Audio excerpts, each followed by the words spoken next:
कभी भी अगर मैक्स पेन स्ट्राइक है तो वहां पर अगर 100 कॉल पुट राइटर्स हैं और 50 कॉल राइटर्स हैं तो इतना जान लीजिए कि अगर खिलाड़ी यहाँ पर 50 और यहाँ पर 100 हैं तो हमेशा 100 वाला ही जीतता है, ना कि 50 वाला। नमस्कार दोस्तों, डेली टेक्निकल एनालाइज में आपका स्वागत है।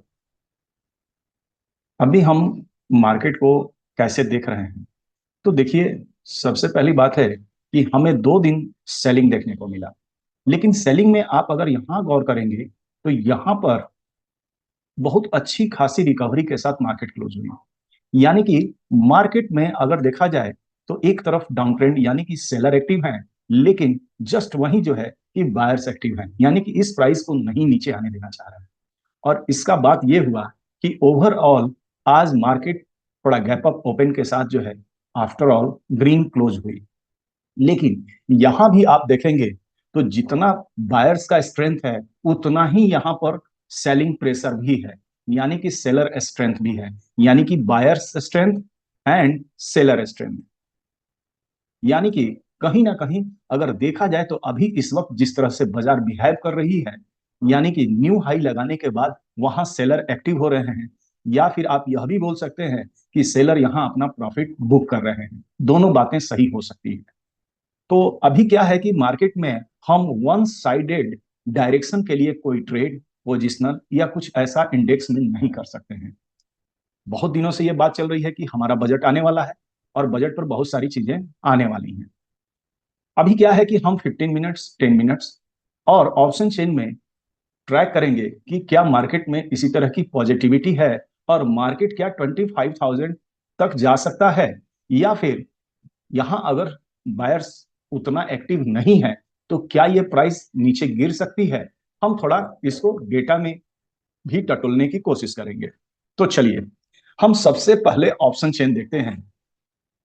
तो हम क्या करते हैं कि सबसे पहले हमारी जो प्राइस खड़ी है हम यहीं से शुरू करते हैं, क्योंकि जहां प्राइस क्लोज होती है लगभग वो हमारा जो है कि मैक्स पेन स्ट्राइक होता है, यानी कि call writers and put writers जो है लगभग यहाँ इक्वल ही होते हैं। यहां आप देख रहे हैं ये इक्वल होता है। लेकिन अगर डायरेक्शन की बात करें तो लगातार जिस तरह से सपोर्ट नीचे से ऊपर शिफ्ट हो रहा है, यानी कि पिछले दिनों गिरावट आई थी लेकिन वापस से बाजार ने अपने आप को रिकवर किया और यहां पर जो है कि पुट वायर्स यहां एक्टिव हुए और बाजार को फिर से कम 50% उन्होंने पुश किया। अब रेजिस्टेंस साइड में क्या हो रहा है, जैसा कि हम लोग 24,500 प्रीवियस वीक में हमने एनालाइज किया था कि मार्केट का टॉप हो सकता है, लेकिन अब मुझे जहां तक दिखाई दे रहा है कि अभी भी हमारे 25,000 पर अभी भी हमारा स्ट्रॉन्ग रेजिस्टेंस, यानी कि मेजर रेजिस्टेंस अगर बात की जाए तो मेजर रेजिस्टेंस जो है वह 24,500 ही है। तो ये हो गया हमारा मेजर रेजिस्टेंस, यानी कि हमारा टॉप 25,000 के आसपास दिखाई दे रहा है। अगर हम बॉटम की बात करें तो हमारा बॉटम कहां दिखाई दे रहा है, तो देखिए हमारा बॉटम 24,000। लेकिन अब इसमें आपको ये देखना है कि क्या रेजिस्टेंस साइड यानी कि कॉल साइड और पुट साइड, मतलब कि कौन अभी स्ट्रांग है, मतलब कि इस मार्केट में कौन एग्रेसिव है। तो मुझे जहां तक दिखाई दे रहा है कि आज 24,400 पे प्राइस ओपन हुई, लेकिन ओपन होने के साथ ही यहां पर फ्रेश बिल्डअप होना शुरू हुआ और सपोर्ट लगातार स्ट्रांग हो गई, और जिस वजह से मार्केट में जो है कि ऐसा लग रहा था कि रेजिस्टेंस मतलब कि एक टॉप रेजिस्टेंस है 24,000 60-70 के आसपास और वहां से बाजार में गिरावट आ जाएगी। लेकिन सडनली क्या हुआ कि हमारा सपोर्ट यहीं पर इतना स्ट्रांग हो गया कि इससे नीचे जा नहीं सकता था, और वापस से जो है कि इसने 600 के आसपास हाई लगाया। तो 600 क्यों गया, देखिए ये थोड़ा सा टेक्निकल वीडियो है, थोड़ा सा आप गौर करेंगे तो आपको समझ में आएगा, इसलिए वीडियो के अंत तक जरूर बने रहें। और जो लोग भी हमारे चैनल को अभी तक सब्सक्राइब नहीं किए हैं प्लीज सब्सक्राइब कर सकते हैं। इस तरह की बहुत सारी वीडियो जो है आप लोगों के बीच आएगी, और आपका मेरे चैनल का यही ध्येय है, यही कोशिश है कि आपका नॉलेज गेन कराया जाए। तो यहां पर क्या स्थिति बनी कि अब मार्केट में सपोर्ट ऊपर की तरफ शिफ्ट और स्ट्रांग होने लगा। अगर शिफ्ट नहीं भी हो रहा था, अगर 24,400 पे लगातार जिस तरह से स्ट्रांग हुआ, यहाँ 211% स्ट्रांग हो गया। आप यहां देखें 590%, यहां देखें 283%। लेकिन अगर कॉल साइड के तरफ यहां गौर करेंगे, आपको क्या होना है, करना है कि जब आपका लाइव ट्रेडिंग चल रहा हो, उस समय कोई भी ऑप्शन चेन में जाकर आप इन स्ट्राइक पर थोड़ा सा गौर कर सकते हैं ओआई चेंज परसेंट में, कि हमारे ओआई चेंज परसेंट में प्रेजेंट हमारे बायर्स और सेलर्स क्या कर रहे हैं। तो आपको यहां सीधे सीधे मार्केट का जो सेंटीमेंट है वह दिखाई दे देगा। लेकिन मैं आपको एक ही बात बोलूंगा कि कोई भी ट्रेड करे आपका एसएल जरूर होना चाहिए। तो यहां पर सीधे सीधे दिखाई दे रहा था कि मार्केट पुट साइड में स्ट्रांग हो रही है और अपने हर स्ट्राइक पर, जबकि अगर कंपेयर करें तो हमारा रेजिस्टेंस साइड उतना स्ट्रांग नहीं हो रहा था, जैसा कि अभी भी आपको दिखाई दे रहा है। बहुत सारे लोग बोलते हैं कि मार्केट के आफ्टर क्लोजिंग जो है, बहुत सारे लोग अच्छे से एक्सप्लेन कर देते हैं इस मार्केट को, लेकिन अच्छे से एक्सप्लेन वही लोग करते हैं जो इस मार्केट को उस तरह से देखते हैं। तो कभी भी लाइव ट्रेडिंग डे में आप ये ओआई चेंज का परसेंटेज जरूर देखें, और उसके साथ अगर आपको कहीं कोई स्ट्रॉन्ग ओआई चेंज परसेंट जहां दिखाई दे रही है, तो आपको वॉल्यूम का कॉलम भी जरूर चेक करना है कि यहां पर वॉल्यूम किस तरह से जनरेट हो रहा है, क्योंकि ये वॉल्यूम ये बताता है कि ये स्ट्राइक कितनी एग्रेसिव है। यानी कि अगर किसी स्ट्राइक पर, सपोज मानिए कि अगर सपोर्ट एग्रेसिव है और प्राइस वहीं खड़ी है, तो इतना तो जरूर निश्चित है, प्रोबेबिलिटी होती है कि मार्केट यहां से नीचे नहीं गिरने वाली है, क्योंकि यहां पर बायर्स काफी एक्टिव हैं और इस प्राइस को ऊपर ले जा सकते हैं। अब चलते हैं थोड़ा सा हम टेक्निकल चार्ट पर 15 मिनट्स में, और स्ट्रक्चर को ढूंढने की कोशिश करेंगे। तो देखिए भाई साहब, 15 मिनट्स और 10 मिनट्स में हम इस मार्केट के स्ट्रक्चर को, निफ्टी 50 को थोड़ा सा एनालाइज करेंगे। हाँ, तो यहां समझने की कोशिश करते हैं। ये हमारा हो गया हाई, ये हमारा हो गया लो, और ये हमारा हो गया हाई, हायर हाई। क्योंकि आप यहां से अगर लो मार्क करेंगे और जब यहां से ये हाई मार्क करेंगे, तो प्रीवियस डे की ओपन से ये प्राइस जो है इसके ऊपर चला गया, यानी कि आपको एक हायर हाई मिला, और प्राइस यहीं से टर्निंग बनाई अपनी 15 मिनट्स में। तो 10 मिनट्स में ये प्राइस टर्निंग करके और फिर वापस से ये यहां पे टर्न हुई, यू टर्न आप बोल सकते हैं, यू टर्न। जैसा हम लोग किसी रास्ते में जाते हैं तो यू टर्न लेना होता है, जस्ट वैसा ही समझ लें। और यहां पर यू टर्न मिला, तो अब प्राइस मिला हायर हाई, और यहां मिल गया आपको हायर लो। तो हायर लो के बाद अगला पिविट्स जो बनता है वह हमेशा हायर हाई ही बनता है। तो कभी भी कंसीडर करने के लिए हम फोर पिविट्स ढूंढते हैं। तो हमारे पास फोर पिविट्स ये चारों हैं, यानी कि एक, दो, तीन और ये चार। तो चार पिविट से हमने ये डिसाइड कर लिया कि मार्केट का स्ट्रक्चर बुलिश है, और हमने यहां से कॉल का ट्रेड लिया था, कॉल उठाया था, लेकिन मेरा एसएल हिट हुआ। क्यों हिट हुआ? तो भाई साहब, आज प्रीमियम थोड़ा जल्दी एडजस्ट होने लगा था, और मैंने अपने एसएल को ट्रेल किया था। मैं एसएल यहां रखा था और एसएल को कॉस्ट टू कॉस्ट लगा दिया था, जिस वजह से जो है कि मेरा SL cost to cost hit हुआ।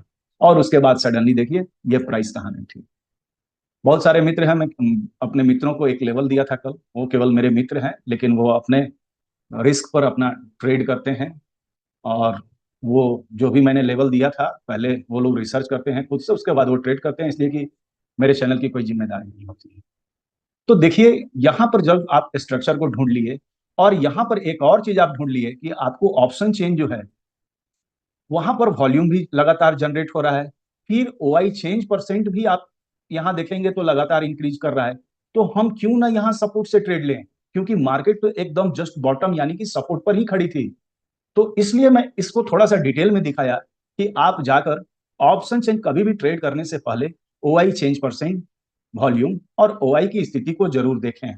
कभी भी अगर मैक्स पेन स्ट्राइक है, तो वहां पर अगर 100 कॉल पुट राइटर्स हैं और 50 कॉल राइटर्स हैं, तो इतना जान लीजिए कि अगर खिलाड़ी यहां पर 50 और यहां पर 100 हैं, तो हमेशा 100 वाला ही जीतता है, ना कि 50 वाला। तो इन चीजों को आपको डिफरेंस करना होगा अपने लाइव ट्रेडिंग जर्नी में, और उसके बाद जो है कि आप एक प्रॉफिटेबल ट्रेडर बन सकते हैं।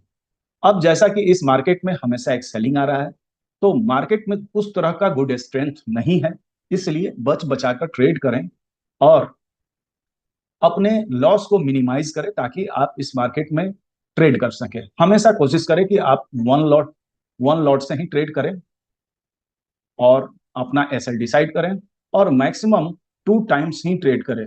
मैं उससे ज्यादा नहीं करता हूँ, क्योंकि मार्केट में शायद ही 2 बार ट्रेड मिलता है। मैं तो एक ही बार करता हूँ। शायद ही 2 बार मिलता है, अभी तो 2 बार नहीं मिल रहा है, लेकिन मैं एक बार जरूर करता हूँ। 2 टाइम्स कोशिश नहीं करता हूँ ट्रेड करने की। तो फिर मिलते हैं अगले वीडियो में। मिड कैप की एक्सपायरी है, क्या मैं थोड़ा उसके बारे में भी बता दूं?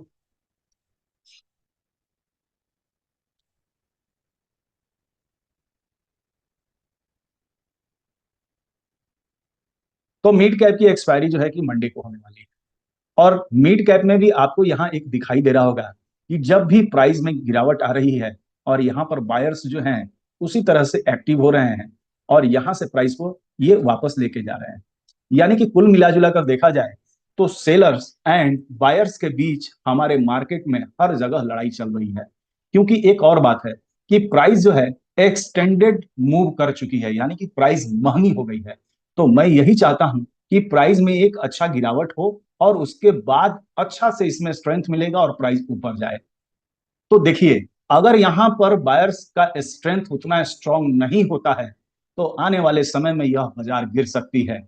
लेकिन ये बाजार क्यों अपने आप को यहाँ इस पॉइंट पे स्थिर रखी हुई है, तो यह खास वजह यही है कि सभी लोग बजट का वेट कर रहे हैं।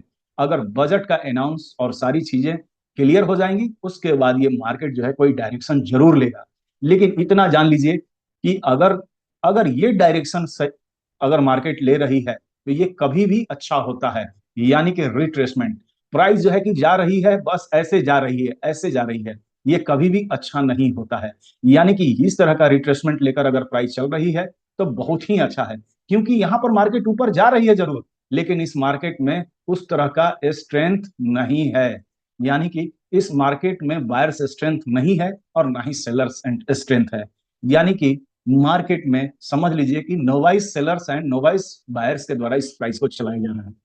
तो इसलिए नेक्स्ट एक्सपायरी इसमें कुछ खास नहीं है। नेक्स्ट एक्सपायरी जो है कि आप अपने ट्रेड को ऑप्शन चेन और टेक्निकल एनालाइज या कैंडलस्टिक के हिसाब से आप करें और अपने लॉस को मिनिमाइज करें। यही मेरी शुभकामना है। धन्यवाद। आपका दिन शुभ हो। फिर मिलते हैं